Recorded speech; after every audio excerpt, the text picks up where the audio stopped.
నమస్తే 4 PM top news లోకి వెళ్లే ముందు ఇవాల్టి తాజా పరిణామాలను తెలుసుకుందాం. జోగులాంబ గద్వాల జిల్లా పెద్ద ధన్వాడలో ఇథనాల్ ఫ్యాక్టరీకి వ్యతిరేకంగా పోరాడిన రైతులపై ప్రభుత్వం దౌర్జన్యం చేస్తోంది. 12 మంది రైతులకు పోలీసులు బేడీలు వేసి అలంపూర్ కోర్టుకు తరలించడంపై సర్వత్రా విమర్శలు వెల్లువెత్తుతున్నాయి. ఏపీలోని అల్లూరి జిల్లా మారేడుమిల్లి అడవుల్లో భారీ ఎన్కౌంటర్ జరిగింది.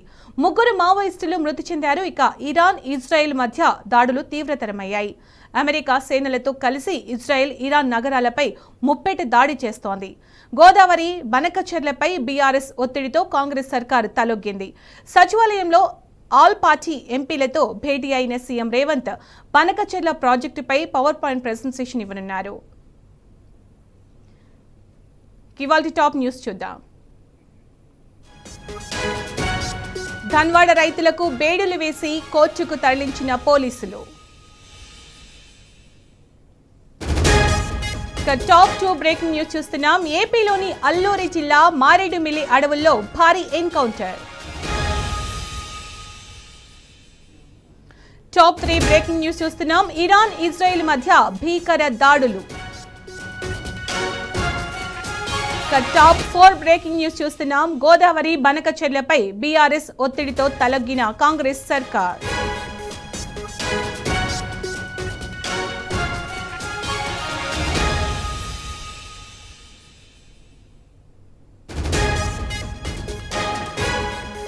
టాప్ 1 న్యూస్ చూస్తే ధన్వాడ రైతులకు బేడీలు వేసి కోర్టుకు తరలించింది పోలీసులు. టాప్ 2 న్యూస్ చూస్తున్నాం. Breaking news. ఏపీలోని అల్లూరి జిల్లా మారేడుమిల్లి అడవుల్లో భారీ ఎన్కౌంటర్.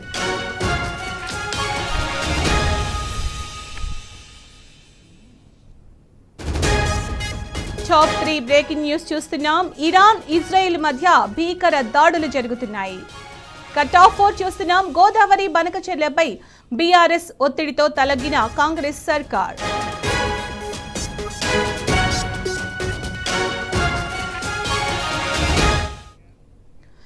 టాప్ 1 న్యూస్ చూద్దాం. కాంగ్రెస్ ప్రభుత్వం రైతులను అరిగోస పెడుతోంది.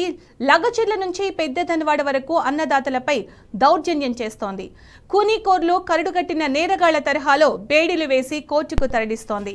జోగులాంబ గద్వాల జిల్లా పెద్ద ధన్వాడలో ఇథనాల్ ఫ్యాక్టరీకి వ్యతిరేకంగా పోరాడిన రైతులను అలంపూర్ కోర్టుకు తీసుకొచ్చారు. నిన్న జిల్లా కోర్టు బెయిల్ మంజూరు చేయడం, ఇవాళ్టితో రిమాండ్ ముగియడంతో 12 మంది రైతులను కోర్టులో హాజరుపరిచారు. మహబూబ్ నగర్ జిల్లా జైలు నుంచి రైతుల చేతులకు బేడీలు వేసి కోర్టుకు తరలించారు. దీనిపై బీఆర్ఎస్ నేతలు, ప్రజాస్వామ్యవాదులు, ప్రజా సంఘాలు, జనాలు తీవ్ర స్థాయిలో మండిపడుతున్నారు. దేశానికి అన్నం పెట్టే అన్నదాతలను ఉగ్రవాదులు, కూనీకోరుల్లా సంకెళ్లు వేసి న్యాయస్థానానికి తరలించడాన్ని తీవ్రంగా ఖండిస్తున్నారు.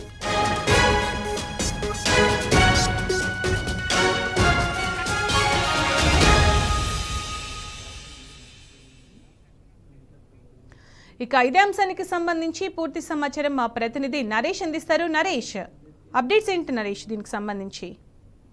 సునీత, జోగులాంబ గద్వాల జిల్లా రాజోలి మండలం పెద్దదనవాడలో రైతులు ఇథనాల్ ఫ్యాక్టరీకి వ్యతిరేకంగా ఆందోళన చేశారు. వారంతా కూడా అరెస్ట్ అయి మహబూబ్ నగర్ జైల్లో ఉన్నారు. ఇవాళ వారికి విధించినటువంటి 14 రోజుల రిమాండ్ ముగియడంతో మహబూబ్ నగర్ జిల్లా జైలు నుంచి అలంపూర్ కోర్టులో హాజరుపరుస్తున్నటువంటి సందర్భంలో 12 మంది రైతులకు పోలీసులు బేడీలు వేశారు. దీనిపై తీవ్ర దుమారం రేగుతుంది. విమర్శలు వస్తున్నాయి. కాంగ్రెస్ ప్రభుత్వం వైఖరి పట్ల ఇటు ఉమ్మడి పాలమూరు జిల్లా ప్రజలంతా కూడా మండిపడుతున్నారు. రైతుల పట్ల కాంగ్రెస్ ప్రభుత్వం వ్యవహరిస్తున్నటువంటి తీరికి నిదర్శనంగా ఈ ఘటన చెప్పుకోవచ్చు. ఇప్పటికే లగచెర్లలో కూడా రైతులకు ఇదే తరహాలో బేడీలు వేసి తరలించినటువంటి పరిస్థితి మనం చూసాం. ఇవాళ తాజాగా మరోసారి రైతుల మీద కక్ష కట్టినట్టు కాంగ్రెస్ ప్రభుత్వం వ్యవహరిస్తుంది. ఇవాళ అలంపూర్ కోర్టుకి తరలించినటువంటి సందర్భంలో అప్పటికే వీరందరికీ కూడా నిన్ననే బెయిల్ మంజూరు అయింది. వీరంతా కూడా ఇవాళ ఉదయం విడుదల కావాల్సింది. కానీ ఇవాళతోటి రిమాండ్ మిగడంతో మరోసారి కోర్టులో హాజరుపరచాల్సినటువంటి పరిస్థితి. అయితే ఇవాళ కోర్టులో హాజరుపరిచేందుకు పోలీసులు రైతుల పట్ల క్రూరంగా ప్రవర్తించారు. వారిని ఒక దొంగల్లాగా, ఒక నేరస్తులాగా ట్రీట్ చేశారు. వారి భూముల్లో ఇథనాల్ కంపెనీని ఏర్పాటు చేస్తే భూములు పూర్తిగా కలుషితం అవుతాయి, భూగర్భ జలాలు కలుషితం అవుతాయి అనేటువంటి ఉద్దేశంతో వారంతా కూడా పోరాడినటువంటి సందర్భంలో వారి మీద అక్రమ కేసులు బనాయించి ఆ పోరాటాన్ని అణచివేసేటటువంటి ప్రయత్నం చేసినటువంటి కాంగ్రెస్ ప్రభుత్వము ఇవాళ రైతులకు బేడీలేసి తీవ్రంగా అవమానపరిచింది. వారిని నేరస్తులాగా, దొంగల్లాగా, ఖైదీలాగా ట్రీట్ చేసినటువంటి ఘటన రాష్ట్ర వ్యాప్తంగా సంచలనం సృష్టించింది. రైతుల మీద మొదటి నుంచి కూడా కాంగ్రెస్ ప్రభుత్వం ఉక్కుపాదం మోపుతుంది. ఓవైపు భూములు లాక్కోవడం, మరోవైపు ఇలా కంపెనీల కోసం వద్దని పోరాటం చేసినటువంటి రైతుల మీద అక్రమ కేసులు బనాయించి వారిని జైల్లో పెట్టడం మొదటి నుంచి కూడా జరుగుతూ ఉంది. రైతుల పట్ల ఎటువంటి ప్రేమ అభిమానాలు లేనటువంటి కాంగ్రెస్ ప్రభుత్వము వారిని ఒక దొంగల్లాగా చిత్రీకరించేటటువంటి ప్రయత్నం చేస్తుంది. ఈ ఇథనాల్ కంపెనీకి సంబంధించి రైతుల పోరాటాన్ని అణచివేసేటటువంటి దిశగానే మొదటి నుంచి ప్రభుత్వ వ్యవహారం ఉంది. వారు అక్కడ అక్రమ కేసులు బనాయించడం, ఈ నెల 4వ తేదీన ఆందోళనలు హింసాత్మకంగా మారినటువంటి సందర్భంలో వారిని అరెస్ట్ చేసి పోలీస్ స్టేషన్ లో చిత్రహింసలు పెట్టడం, ఇటువంటి పరిస్థితుల్లో వారిని అక్రమ కేసులు బనాయించి జైలుకి తరలించిన తర్వాత బెయిల్ వచ్చినటువంటి రైతులను ఇవాళ ఆ విధంగా ప్రవర్తించడం పట్ల ఉమ్మడి జిల్లా ప్రజలతో పాటు రాష్ట్ర వ్యాప్తంగా కూడా కాంగ్రెస్ ప్రభుత్వ వైఖరిపై మండిపడుతున్నారు. ఓవైపు రైతుల భూములను లాక్కోవడము, మరోవైపు రైతుల పోరాటాలను అణచివేయడము, బెదిరింపులకు దిగడము, భయభ్రాంతులకు గురి చేయడం వంటి ఘటనలు తరచుగా రాష్ట్ర వ్యాప్తంగా కూడా జరుగుతున్నాయి. ఈ వ్యవహారంపై ఇటు BRS party working president KTR కూడా మండిపడ్డారు. రైతుల పట్ల కర్కశంగా ప్రవర్తిస్తున్నటువంటి కాంగ్రెస్ ప్రభుత్వము ఇటు లగచెర్లలో అదే విధంగా ప్రవర్తించింది. ఇవాళ పెద్దదన్వాడ రైతుల పట్ల కూడా అదే విధంగా ప్రవర్తించిందన్నారు. రైతులకు సీఎం రేవంత్ రెడ్డి క్షమాపణలు చెప్పాలని కూడా BRS working president KTR demand చేశారు. సీఎం సొంత జిల్లాలో ఒకసారి లగచెర్లలో, మరోసారి ఇవాళ వరుస ఘటనలు జరిగినటువంటి నేపథ్యంలో రేవంత్ తీరు రైతుల పట్ల ఏ విధంగా ఉందో ఈ యొక్క ఘటన ఒక నిదర్శనంగా ఉందని చెప్పి కూడా అన్నారు. మరోవైపు సీనియర్ నేత, బీఆర్ఎస్ సీనియర్ నేత, మాజీ మంత్రి హరీష్ రావు కూడా ఈ అంశంపై స్పందించారు. ఇదేనా ఇందిరమ్మ రాజ్యం ఆనవాళ్లు అని రేవంత్ రెడ్డిని హరీష్ రావు ప్రశ్నించారు. మాజీ వ్యవసాయ శాఖ మంత్రి నిరంజన్ రెడ్డి కూడా ఈ అంశంపై స్పందించారు. నడిగడ్డ రైతుల పట్ల పోలీసులు కర్కశంగా ప్రవర్తించారని, వారు ఇది రైతు ప్రభుత్వం కాదు రాక్షస ప్రభుత్వం అని చెప్పి కూడా కాంగ్రెస్ ప్రభుత్వ వైఖరిపై మండిపడ్డారు. ఈ ఇథనాల్ వ్యతిరేక పోరాట సమితికి సంబంధించి మొదటి నుంచి కూడా ఈ ప్రభుత్వము ఈ పోరాటాన్ని అణచివేసేటటువంటి దిశగానే అన్నదాతలపై కక్షపూరితంగా వ్యవహరిస్తుంది. అక్రమ కేసులు బనాయించడం కావచ్చు, ఊర్లలో ఏ క్షణం ఎవరిని అరెస్ట్ చేస్తారనేటటువంటి భయాందోళనలో పెద్దదన్వాడ ప్రజలు ఉన్నారు. వారు మాత్రం ప్రభుత్వం చేస్తున్నటువంటి వ్యవహారాన్ని గమనిస్తూనే ఉన్నారు. వారి నిరసనలు మాత్రం తెలుపుతూనే ఉన్నారు. సాధారణంగా రైతులు ఏరువాక పౌర్ణమిని పెద్ద స్థాయిలో జరుపుకుంటారు. ఆ పండుగను కూడా ఆ ఊర్లో చేయకుండా రైతులు నిరసన తెలిపారు. మరోవైపు భూభారతి పేరుతో రెవెన్యూ సదస్సులు నిర్వహిస్తున్నటువంటి కాంగ్రెస్ ప్రభుత్వం ఆ గ్రామంలో భూభారతి సదస్సును కూడా రైతులు జరపకుండా దాన్ని కూడా బైకాట్ చేశారు. ఈ విధంగా వారి పోరాటం కొనసాగుతూనే ఉంది. ఆ పోరాటాన్ని అణచివేసేటటువంటి ప్రక్రియ ప్రభుత్వం చేస్తున్నప్పటికీ కూడా వారు మాత్రం ముందుకు కొనసాగుతూనే ఉన్నారు. అయితే రైతులకు బేడీ లేయడం పట్ల రాష్ట్ర వ్యాప్తంగా ప్రభుత్వంపై విమర్శలు రావడంతో, సంచలనంగా మారడంతో అలంపూర్ నుంచి బయలుదేరినటువంటి సందర్భంలో వాహనంలో మధ్యలోనే రైతులకు బేడీలు తీసేశారు. పెద్ద ఎత్తున విమర్శలు రావడంతో, ప్రభుత్వంపై కూడా విమర్శలు రావడంతో రైతులకు బేడీలు తీసేశారు. కొద్దిసేపటి క్రితమే పెద్దదన్వాడ రైతుల్ని మహబూబ్ నగర్ జిల్లా జైలుకి తీసుకొచ్చారు. దానికి సంబంధించినటువంటి బెయిల్ పేపర్స్ ని అడ్వకేట్ మరికొద్దిసేపట్లోనే జైలు అధికారులకు అందించనున్నారు. 6 గంటల తర్వాత 12 మంది రైతులు జైలు నుంచి విడుదల కానున్నారు. Sunitha. Right Naresh, thank you.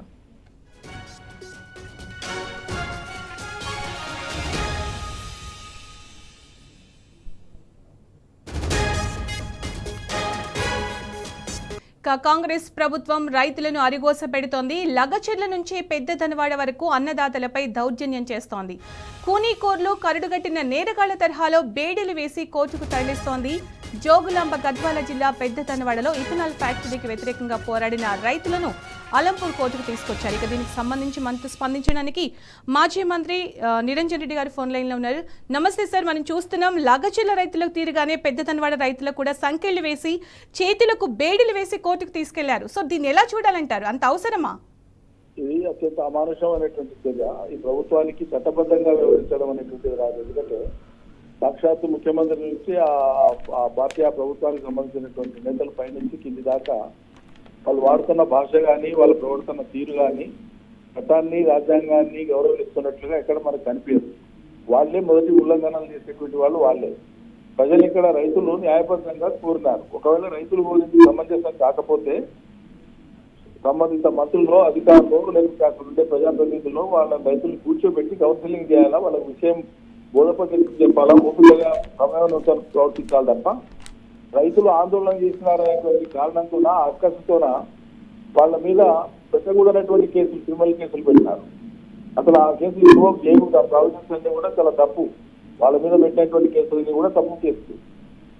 అసలు ఆ రకంగా వాళ్ళను జ్యుడిషియల్ రిమాండ్ పంపించడం, ఆ కేసులు పెట్టి పంపించడమే చట్టపరంగా ఒక తప్పు అయితే. రెండోది వాళ్ళను కోర్టుకు ప్రొడ్యూస్ చేసేటువంటి క్రమంలో వాళ్ళను హ్యాండ్ కప్ చేసి ప్రొడ్యూస్ చేయడం, వేడిలు వేసి ప్రొడ్యూస్ చేయడం అనేటువంటిది ఇది అవమానకరం, ప్రభుత్వానికి అవమానకరం. వాళ్ళు అనుకుంటున్నారు. అసలు రేవంత్ పాలనలో రైతుల పరిస్థితి ఎలా ఉందంటారు? చెప్తున్నానమ్మా, రైతులను మేము భయపెడుతున్నాము, ఈ రకంగా ఘటనలు జరిగిన కాడ మేము ఇట్లా నిరంకుశంగా పోతే చర్యలు తీసుకుంటే కఠినంగా ఉంటే మిగతా వాళ్ళకి ఏదో పాఠంలా ఉంటుందని వాళ్ళు అనుకుంటున్నారు. కానీ ఇట్లా ఈ రకమైనటువంటి అణచివేత వైఖరితో ఎవరు కూడా ముందుకు సాగలేరు. అది అసాధ్యం. కాబట్టి వాళ్ళ వైఖరి లగచర్ల కావచ్చు, ఇది కావచ్చు. ఒక్క లగచర్ల వాళ్ళ పెద్దదనవాడనే కాదు, రాష్ట్ర వ్యాప్తంగా మామూలుగా ఒక చిన్నపాటి సహేతుకమైనటువంటి రాజకీయ విమర్శను కూడా స్వీకరించేటువంటి ఉదాత్తత లేదు వాళ్ళకి. అంటే ఎవరు ఒక నిరంకుశమైనటువంటి ధోరణి, అహంకారులకు అజ్ఞానులకు మాత్రమే ఈ నిరంకుశమైనటువంటి ధోరణి ఉంటుంది. వీలైనంత వరకు పాలకులు ఎప్పుడైనా సరే అది సద్విమర్శను స్వీకరించాలి, భిన్నాభిప్రాయాన్ని స్వీకరించాలి, ప్రజల నుంచి వచ్చేటువంటి విజ్ఞప్తులు కానీ డిమాండ్లను కానీ పరిశీలన చేయాలి, ఆమోదయోగ్యమైన ఆమోదించాలి. మిగతాది ఎందుకు ఆమోదయోగ్యం కాదో ఓపికతో ప్రజలకు నచ్చజెప్పాలి. అది బాధ్యత ప్రజాస్వామ్యంతో. ఇది చక్రవర్తుల కాలం కాదు. చక్రవర్తుల కాలంలో కూడా ఇంత కఠినంగా వ్యవహరించే వాళ్ళు కాదు. కరుణ, జాలి, దయ ఉండేది.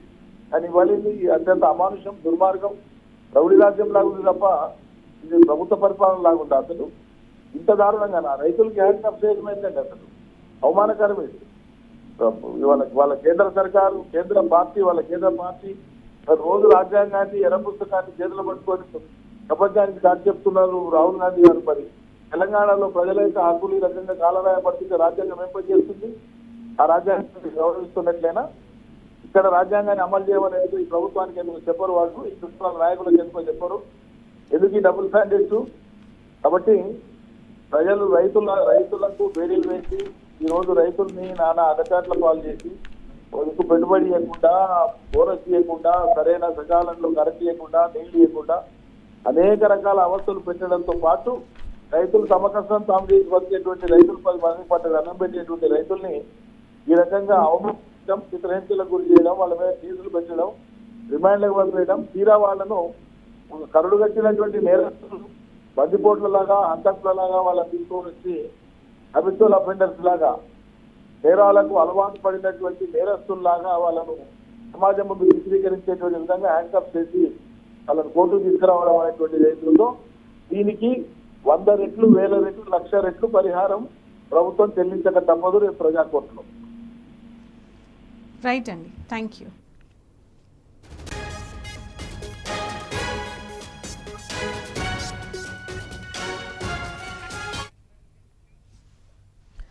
పెద్దదన్వాడ రైతులకు సంకెళ్లు వేసిన ఘటనకు బీఆర్ఎస్ నేతలు ఖండించారు.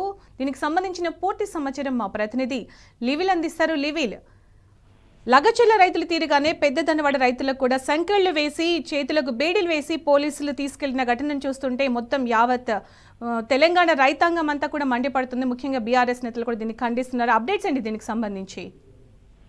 పెద్దదన్వాడ రైతులు విత్తనాలకు వ్యతిరేకంగా, విత్తనాల ఫ్యాక్టరీలకు వ్యతిరేకంగా నిరసన వ్యక్తం చేస్తే వారిని అరెస్ట్ చేసి బెయిల్ ఇచ్చిన ఘటన యావత్ తెలంగాణ రైతాంగాన్ని మరొకసారి కలవరపెట్టింది. వాళ్ళ ప్రభుత్వం, ప్రజాపాలన అని చెప్పుకున్న ఈ కాంగ్రెస్ ప్రభుత్వం ప్రజా వ్యతిరేక విధానాన్ని అవలంబిస్తుంది. ప్రజా పోరాటాలను పూర్తిగా నిర్మూలించే పని చేస్తున్న కూడా ఇవాళ మనకు అర్థమవుతుంది. గతంలో ఏదైతే రేవంత్ రెడ్డి, ముఖ్యమంత్రి రేవంత్ రెడ్డి సొంత నియోజకవర్గం కొడంగల్ లగచర్లకు సంబంధించిన గిరిజన రైతులకు బేడీ వేసిన ఉదంతం మనవక ముందుకి వాళ్ళ మళ్ళొకసారి అలంపూర్ గద్వాల జిల్లాకు సంబంధించిన పెద్దదన్వాడ రైతులకు బేడీలు ఇచ్చిన విషయం ఇవాళ మళ్ళొకసారి చర్చనీయాంశమైంది. ఇదే విషయాన్ని గతంలో అనేక సందర్భాల్లో కూడా బీఆర్ఎస్ పార్టీ తీవ్రంగా ఖండించింది. ఇవాళ ఇది రైతు వ్యతిరేక ప్రభుత్వం తెలంగాణలో పాలన కొనసాగిస్తుందే తప్ప ఇవాళ రైతు సంక్షేమ ప్రభుత్వం కాదు అనేది తెలిపోయింది. ఇవాళ ఆనాడు రాజుల చక్రవర్తుల లాగా ఇవాళ ముఖ్యమంత్రి ప్రవర్తిస్తున్నారే తప్ప దీనికి అంతకు మించి లేదు. వాళ్ళ దేశానికి అన్నం పెట్టే రైతుకే సంఖ్యలేస్తే తెలంగాణ రైతాంగం పరిస్థితి ఈ విధంగా ఇవాళ ఆ కాంగ్రెస్ సర్కార్ దుర్మార్గం అర్థం పట్టినట్లు కనిపిస్తుంది. ఇది ఇందిరమ్మ రాజ్యం కాదు, ఎమర్జెన్సీ, ఆనాడు ఎమర్జెన్సీ రాజ్యం ఏదైతే ఉందో దానికి అనుకూలంగా ఉంది ప్రభుత్వం అనేది కూడా మనం ఇవాళ స్పష్టం చేసుకోవచ్చు. చేతులకు బేడీలు వేసి కోర్టుకు తీసుకెళ్లిన ఘటన యావత్ తెలంగాణ రైతాంగాన్ని మళ్ళొక్కసారి వాళ్ళ తీవ్ర దిగ్భ్రాంతి వ్యక్తం చేసినట్టు అనుకోవచ్చు. ఎందుకంటే అనేక సందర్భాల్లో కూడా రైతులను ఇది తీవ్ర ఇబ్బందులకు పెడుతుంది. ఇథనాల్ కంపెనీ వద్ద రైతుల మీద ఈ ప్రభుత్వం ఉక్కుమాదం మోపుతున్న విషయం తెలిసింది. ఇది అత్యంత దారుణం. ఈ ప్రభుత్వం వెంటనే నడిగడ్డ రైతుల క్షమాపణ చెప్పేసి కూడా మాజీ వ్యవసాయ శాఖ మంత్రి నిరంజన్ రెడ్డి ఒక ప్రకటనలో తెలిపారు. దీనికి సంబంధించి బీఆర్ఎస్ ప్రధాని కేటీఆర్ సైతం ఎక్స్వేదిగా స్పందించారు. ఇది రైతు నిరంకుశ ప్రభుత్వానికి పరాకాష్ట అని చెప్పేసి కూడా ఆగ్రహం వ్యక్తం చేశారు. గతంలో కూడా ఈ ప్రభుత్వం చేసిన విధానాలను ఎండగట్టామని చెప్పేసి కూడా గుర్తు చేశారు. అలంపూర్ కోర్టు వద్ద అన్నదాతలకు పోలీసుల సంఖ్యలు వేసిన ఘటన ముఖ్యమంత్రి రాక్షస మానసత్వానికి పరాకాష్ట అని చెప్పేసి కూడా చెప్పారు. పెద్దదన్వాడ గత కొద్ది నెలలు ఇథనాల్ వ్యతిరేకంగా పోరాటం చేస్తున్న అనేక గ్రామాల ప్రజలపై అక్రమ కేసులు పెట్టి వేధించడమే దారుణమైతే చివరికి దొంగలు నేరస్తుల్లాగా బేడీలు వేయడం క్షమించడానికి నేరం అంటూ కూడా బీఆర్ఎస్ ప్రధాని కేటీఆర్ వేదికగా స్పందించారు. గతంలో లగచర్ల అల్లుడి ఫార్మా కంపెనీ అడ్డుకున్నారనే కోపంతో గుండెపోటు వచ్చిన రైతుపై కనికరం కూడా లేకుండా బేడీలు వేసి ముఖ్యమంత్రి మహాపాపాన్ని మూటగట్టుకున్నారు. ఇప్పుడు మళ్ళీ పెద్దదన్వాడ రైతుల విషయంలో కూడా ఇంత నిరంకుశంగా వ్యవహరిస్తున్న రేవంత్ రెడ్డికి అన్నదాతల చేతిలో గుణపాఠం తప్పదని చెప్పేసి కూడా ఆ బీఆర్ఎస్ ప్రధాని కేటీఆర్ మండిపడ్డారు. ముఖ్యమంత్రి కనసన్నల్లో ఇదంతా జరుగుతుంది కాబట్టి రైతులందరికీ వెంటనే ముఖ్యమంత్రి చెప్పాలని డిమాండ్ చేశారు. వాళ్ళ ఏదైతే ఈ పెద్దదన్వాడకు సంబంధించిన రైతులకు సంబంధించి తీవ్ర ఉద్రిక్తతలు నెలకొన్నాయి. అక్కడ అనేక రోజులుగా వారంతా కూడా నిరసన వ్యక్తం చేస్తున్నారు. నిరసన వ్యక్తం చేసే క్రమంలో పోలీసులు వారిపై దాడులు చేశారు. ఇదంతా కూడా ప్రభుత్వం పెద్దలు చేతిస్తున్నట్టుగా అనేక సందర్భాల్లో కూడా రైతులంతా చెప్పిన పరిస్థితి ఉంది. ఇవాళ కోర్టు నుంచి తీసుకొచ్చే క్రమంలో బేడీలేసి ఇవాళ మళ్ళొక్కసారి రైతు వ్యతిరేక ప్రభుత్వం, రైతు వ్యతిరేక విధానాలు అవలంబిస్తున్న ఈ ముఖ్యమంత్రి క్షమించడానికి నేరం చేశారంటూ కూడా ఇవాళ రైతు సంఘాల నాయకులంతా కూడా మండిపడుతున్నారు. లగచెర్ల నుంచి రాజోలి దాకా రైతుల చేతులకు సంఖ్యలు, పౌరత్వ నేతలకు నిర్బంధాలు ఇవేనా రేవంత్ చెప్పిన ఇందిరమ్మ రాజ్యం ఆనవాళ్ళంటూ కూడా మాజీ మంత్రి ఎమ్మెల్యే హరీష్ రావు మండిపడ్డారు. అంటే ప్రజా సంఘాలతో పాటు ఇట్లా ఎవరైతే ప్రజల కోసం కావచ్చు ఇలా రైతాంగం వారి భూముల కోసం పోరాటం చేసే వారిపై ఉక్కు పాదం మోపుతూ వారికి క్షమించరాని శిక్షలు వేసే విధంగా ఇవాళ బేడీలు వేసిన ఘటన యావత్ తెలంగాణ రైతులంతా కూడా తీవ్రంగా మండిపడుతున్నారు. ఈ ప్రభుత్వం వెంటనే క్షమాపణ చెప్పాలి, ముఖ్యమంత్రి క్షమాపణ చెప్పాలి. ఇథనాల్ కంపెనీకి వ్యతిరేకంగా ఆందోళన చేసిన రైతులు ఈ విధంగా బేడీలు వేయడం ఏంటని చెప్పేసి కూడా తీవ్రంగా ఆగ్రహం వ్యక్తం చేస్తున్నారు. ఇప్పటికైనా ముఖ్యమంత్రి కావచ్చు, అక్కడ ఉన్న అధికారులు కావచ్చు, ఏదైతే బేడీలు వేసిన వారిపైన కూడా చర్యలు తీసుకోవాలని చెప్పేసి కూడా ఈ సందర్భంగా రైతు సంఘాల నాయకులతో పాటు బీఆర్ఎస్ పార్టీ శ్రేణులు కోరుతున్నాయి. ఇప్పటికీ అనేక సందర్భాల్లో కూడా రైతులను దుర్మార్గంగా వ్యవహరిస్తున్న ఈ రైతు ప్రభుత్వాన్ని ఖచ్చితంగా రైతులే గుణపాఠం చెప్తారని చెప్పేసి right level. Thank you. Top 2 break news చూస్తున్నాం. ఏపీలోని అల్లూరి జిల్లా మారేడుమిల్లి అడవుల్లో భారీ ఎన్కౌంటర్ జరిగింది. పోలీసులు మావోయిస్టులకు మధ్య జరిగిన ఎదురు కాల్పుల్లో 3 మావోయిస్టులు మృతి చెందారు. ఘటనా స్థలంలో 2 AK-47లతో పాటు ఇతర ఆయుధాలు, పేలుడు పదార్థాలను పోలీసులు స్వాధీనం చేసుకున్నారు. మృతులు భూపాలపల్లి జిల్లా వెలిసాలకు చెందిన ఏఓబీ స్పెషల్ జోనల్ కమిటీ సభ్యుడు గాజర్ల రవి అలియాస్ ఉదయ్, విశాఖపట్నం జిల్లా కరకవానిపాలెంకు చెందిన లక్ష్మీ చైతన్య అలియాస్ అరుణగా గుర్తించారు. మరొకరి మృతదేహాన్ని గుర్తించాల్సి ఉంది. గతంలో ప్రభుత్వం గాజర్ల రవిపై 25 లక్షలు, అరుణపై 20 లక్షల రూపాయల రివార్డు ప్రకటించింది. అరుణ తమ్ముడు ఆజాద్ కొద్ది రోజుల క్రితం ఎన్కౌంటర్లో మృతి చెందాడు. ఇటీవల ఎన్కౌంటర్లో మరణించిన చలపతి భార్యే అరుణగా నిర్ధారించారు. అలిపిరిలో చంద్రబాబు మీద జరిగిన దాడిలో చలపతి కీలకంగా వ్యవహరించారు. ఇదే అంశానికి సంబంధించి పూర్తి సమాచారం మా ప్రతినిధి సాంబా అందిస్తారు. సాంబా, ఏపీలోని అల్లూరు జిల్లా మారేడుమిల్లిలో అడవుల ఎన్కౌంటర్ కి సంబంధించి అప్డేట్స్ ఏంటి? సునీత, ఆంధ్ర ఒడిశా బార్డర్ లో ఛత్తీస్గఢ్ ట్రయాంగిల్ బార్డర్ లో ఉన్నటువంటి ఏఓబీలో మావోయిస్టుల ప్రాబల్యం లేదు, సంచారం తగ్గిపోయింది అని ప్రచారం జరుగుతున్నటువంటి నేపథ్యంలో ఇవాళ జరిగినటువంటి ఒక ఎన్కౌంటర్ సెన్సేషనల్ గా మారింది. ఈ ప్రాంతంలో అల్లూరు సీతారామరాజు జిల్లా మారేడుమిల్లి అటవీ ప్రాంతంలో జరిగినటువంటి ఈ ఎన్కౌంటర్ లో 3 మావోయిస్టులను ఎన్కౌంటర్ చేసినట్టుగా ఏపీ గ్రౌండ్స్ బలగాలు ప్రకటించాయి. 3 మావోయిస్టులను కూడా గుర్తింపు ప్రక్రియ పూర్తి చేశారు. మృతుల్లో 2 టాప్ క్యాడర్ సంబంధించినటువంటి లీడర్లు ఉన్నట్టుగా తేల్చారు. ఒకరు మావోయిస్ట్ పార్టీ కేంద్ర కమిటీ సభ్యుడు, అట్లాగే ఏఓబి స్పెషల్ జోనల్ కార్యదర్శి గాజర్ల రవి అలియాస్ ఉదయ్ అలియాస్ గణేష్ గా ధృవీకరించారు. ఇక 2వ సభ్యురాలుగా ఉన్నటువంటి ఏఓబి స్పెషల్ జోనల్ కమిటీ సభ్యురాలు ఏఓబి ఈస్ట్ డివిజన్ కి సంబంధించినటువంటి కార్యదర్శి రావి వెంకటలక్ష్మి చైతన్య అలియాస్ అరుణగా తేల్చారు. ఈ 2 కూడా టాప్ కమాండర్ కు సంబంధించినటువంటి వాళ్ళు అని నిర్ధారణ చేశారు. గాజర్ల రవి మీద 25 లక్షల రివార్డు ఉంది. ఇతను తెలంగాణ రాష్ట్రానికి సంబంధించినటువంటి భూపాలపల్లి జిల్లా చిట్యాల మండలం సంబంధించినటువంటి వ్యక్తి, వెలిశాల గ్రామానికి సంబంధించినటువంటి వ్యక్తి. ఇక 3వ వ్యక్తిని కూడా గుర్తించారు. ఏఓబి స్పెషల్ జోనల్ కమిటీ సభ్యురాలు ఏరియా కమిటీ మెంబర్ అంజుగా గుర్తించారు. మొత్తం 3 మావోయిస్టులను ఈ రోజు జరిగినటువంటి ఎన్కౌంటర్ లో హతమార్చినట్లుగా భద్రతా బలగాలు ప్రకటించాయి. ఏపీకి సంబంధించినటువంటి గ్రేహౌండ్స్ బలగాలు ఈ స్పెషల్ ఆపరేషన్ లాంచ్ చేసినట్టుగా చెప్తున్నారు. 2-3 రోజుల క్రితం ఇక్కడ మావోయిస్టులకు సంబంధించినటువంటి కదలికలను గుర్తించామని పక్కా సమాచారం అందుకున్నటువంటి నేపథ్యంలోనే నిన్న సాయంత్రం ఆపరేషన్ లాంచ్ చేసి ఈ రోజు తెల్లవారుజామున జరిగినటువంటి ఎన్కౌంటర్ లో ఈ 3 నక్సలైట్లను అంతం చేసినట్టుగా ఏపీకి సంబంధించినటువంటి బలగాలు ప్రకటించాయి. 2 AK-47తో పాటు ఒక తుపాకీని కూడా స్వాధీనం చేసినట్టు చెప్తున్నారు. కొంత పేలుడు పదార్థాలు, ఇతర మావోయిస్టు సామాగ్రితో పాటు మావోయిస్టులకు సంబంధించినటువంటి ఇతర వస్తువులను కూడా స్వాధీనపరుచినట్టుగా చెప్పారు. ఆ గాజర్ల రవి చాలా పెద్ద టాప్ కమాండర్ గా చెప్తున్నారు. Maoist party central committee member కూడా. అట్లాగే అరుణకు సంబంధించినటువంటి చరిత్ర కూడా చాలా పెద్దగా ఉంది.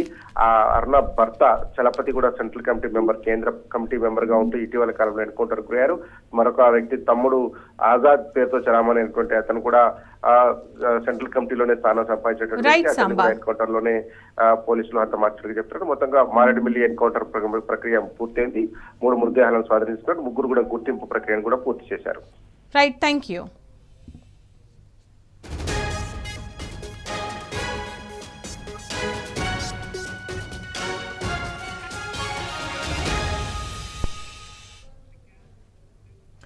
ఇరాన్ ఇజ్రాయెల్ మధ్య భీకర దాడులు జరుగుతున్నాయి. ట్రంప్ ఆదేశాలతో ఇరాన్ నగరాలపై ఇజ్రాయెల్ విరుచుకుపడుతోంది. అమెరికా సేనలతో కలిసి ముప్పెట దాడులు చేస్తోంది. ఈ నేపథ్యంలోనే కీలక వ్యాఖ్యలు చేశారు ట్రంప్. యుఎస్ భద్రతా సిబ్బందితో దాదాపు గంటన్నర సేపు భేటీ అయిన ఆయన Iran supreme leader Ayatollah Khamenei ఎక్కడ దాక్కున్నా లొంగిపోవాలని హెచ్చరించారు. ఇటు ట్రంప్ స్టేట్మెంట్ పై స్పందించిన ఖమేనీ నమీ పేరుతో యుద్ధం మొదలైందని ప్రకటించారు. ఖడ్గం పట్టుకుని కోట గేటు వద్ద ఓ వ్యక్తి ఉన్న ఫోటోను ఎక్స్లో పోస్ట్ చేశారు. ఇక దీనికి సంబంధించిన పూర్తి సమాచారం మా ప్రతినిధి కిరణ్ అందిస్తారు. కిరణ్, ఇరాన్ ఇజ్రాయెల్ మధ్య భీకర దాడులు జరుగుతున్నాయి. అలాగే ఈ నేపథ్యంలో ఇజ్రాయెల్ అమెరికా సేనలతో కలిసి దాడుల తీవ్రత పెంచినట్టు తెలుస్తోంది. అప్డేట్స్ ఏంటి దీనికి సంబంధించి?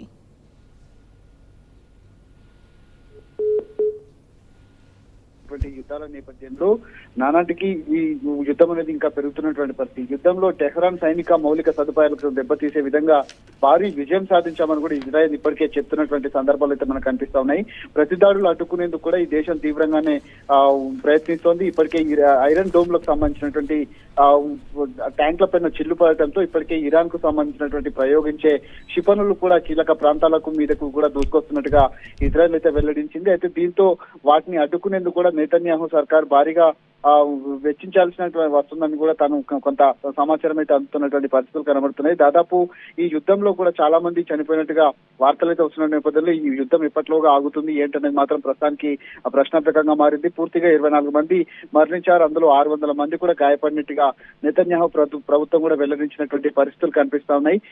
ఇరాన్ లో ప్రయోగిస్తున్నటువంటి క్షిపణుల కారణంగా అక్కడ ఉన్నటువంటి స్థానిక స్థావరాలతో పాటు పూర్తిగా కొన్ని కంపెనీలు కూడా పూర్తిగా ధ్వంసమైనటువంటి పరిస్థితి కనబడుతుంది. అక్కడ నుంచి చాలా మంది కూడా ఇతర దేశాలకు వెళ్తున్నటువంటి సందర్భాలు అయితే చూసుకోవచ్చు. యుద్ధం సంబంధించినటువంటి అంశంలో కూడా ఇంకా కొనసాగేటువంటి అవకాశాలు అయితే కనిపిస్తా ఉన్నాయి. Thank you Kiran.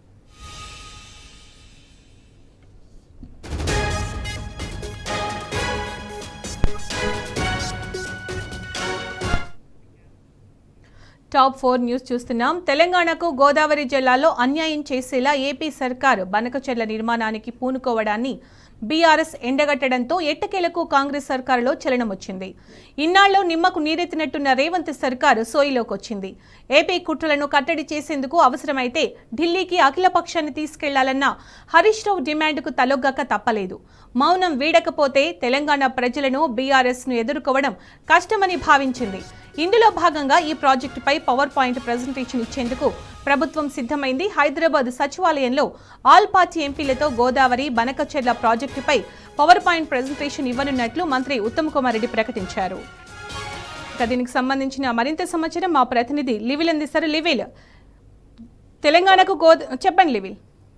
గోదావరి నీళ్లను అక్రమంగా తరలించేందుకు ఏపీ ప్రభుత్వం కుట్రలు పడుతుంది. అందులో భాగంగా బనకచెర్ల ప్రాజెక్టు నిర్మాణం చేపట్టాలి. నిర్మాణంలో భాగంగా గోదావరి సాగునీటి జలాలను అక్రమంగా తరలించుకుపోవాలని చెప్పేసి ఒక నిర్ణయానికి వచ్చి దానికి కేంద్ర ప్రభుత్వం కూడా తోడైంది. ఈ నేపథ్యంలోనే బనకచెర్ల విషయంలో గోదావరి జలాలను తరలించుకుపోతే కాంగ్రెస్ ప్రభుత్వం చూస్తూ ఊరుకుంటే తప్ప ఏనాడు కూడా అటు కేంద్ర ప్రభుత్వం కానీ ఆ పక్కనున్న ఏపీ ప్రభుత్వాన్ని వివరించలేదు. ఈ నేపథ్యంలోనే బీఆర్ఎస్ పార్టీ పోరుబాట పట్టింది. మాజీ మంత్రి ఎమ్మెల్యే హరీష్ రావు ఒక ప్రజెంటేషన్ ఇచ్చారు. బనకచెర్ల జరుగుతున్న అంటే గోదావరి నీళ్ల దోపిడీకి బనకచెర్ల ద్వారా ఏ విధంగా తీసుకుపోతుంది ఏపీ ప్రభుత్వం అని చెప్పేసి కూడా ఎండగడుతూ ఒక ప్రజెంటేషన్ ఇచ్చారు. ప్రజెంటేషన్ లో భాగంగా రాష్ట్ర ప్రభుత్వాన్ని డిమాండ్ చేశారు. అఖిల పక్షాన్ని కేంద్రాన్ని దగ్గర తీసుకుపోవాలి, ఖచ్చితంగా బనకచెర్ల నిర్మాణాన్ని ఆపాలి, గోదావరి జలాలను ఎట్టి పరిస్థితుల్లో అక్రమానికి జలదోపిడీని నివారించాలి. లేని పక్షంలో తెలంగాణ స్వరాష్ట్ర మరొకసారి ఎడారి అవుతుంది, రైతుల నోట్లో మట్టి కొట్టోళ్ళం అవుతామని చెప్పేసి కూడా సందర్భంగా టీఆర్ఎస్ మాజీ మంత్రి ఎమ్మెల్యే హరీష్ రావు డిమాండ్ చేశారు. డిమాండ్ మేరకు ఇవాళ ఏపీ నిర్మిస్తున్న బనకచెర్ల విషయంలో ప్రభుత్వంలో ఒక చలనం వచ్చింది. మొదటి విడిదని చెప్పుకోవచ్చు. ఇవాళ ఆల్ పార్టీ ఎంపీల మీటింగ్ కు ప్రభుత్వం ఒక ప్రజెంటేషన్ పెట్టింది. దీనికి నీటిపారుదల శాఖ మంత్రి ఉత్తమ్ కుమార్ రెడ్డి ప్రజెంటేషన్ ఇవ్వనున్నారు. బనకచెర్ల దోపిడీ మొదటి నుంచి కూడా బీఆర్ఎస్ పార్టీ అడ్డుకట్ట వేస్తుంది. ఏపీ జలదోపిడీ విషయంలో బీఆర్ఎస్ పార్టీ మొదటి నుంచి కూడా పోరాటం చేస్తున్నా ఇటు ప్రభుత్వంలో మాత్రం మొద్దు నిద్ర వీడట్లేదు. కానీ మొన్న ప్రజెంటేషన్ ఇచ్చి కూసగుచ్చినట్టు ప్రభుత్వానికి ఇటు తెలంగాణ ప్రజానికానికి తెలంగాణ రైతులకు వివరించిన నేపథ్యంలో పూర్తిగా ప్రభుత్వంపై వ్యతిరేకత రావడం, పూర్తిగా ప్రభుత్వంపై అనేక సందర్భాల్లో కూడా విమర్శలు రావడంతో ఇవాళ బీఆర్ఎస్ పార్టీ డిమాండ్ తలొక్కి ప్రజెంటేషన్ కు తీసుకొచ్చింది. ప్రజెంటేషన్ లో ఇవాళ అన్ని పార్టీలకు సంబంధించిన ఎంపీలు పాల్గొంటారు. ఖచ్చితంగా ఏపీ జలదోపిడీ విషయంలో బీఆర్ఎస్ పార్టీ ఎంతకు తగ్గేది లేదు. ఖచ్చితంగా మేము ముందుకెళ్తాం, జలదోపిడిని అడ్డుకుంటామని చెప్పేసి కూడా బీఆర్ఎస్ పార్టీ మొదటి చెప్తున్న పరిస్థితి అనిపిస్తుంది. రైట్ లివిల్, థ్యాంక్ యూ.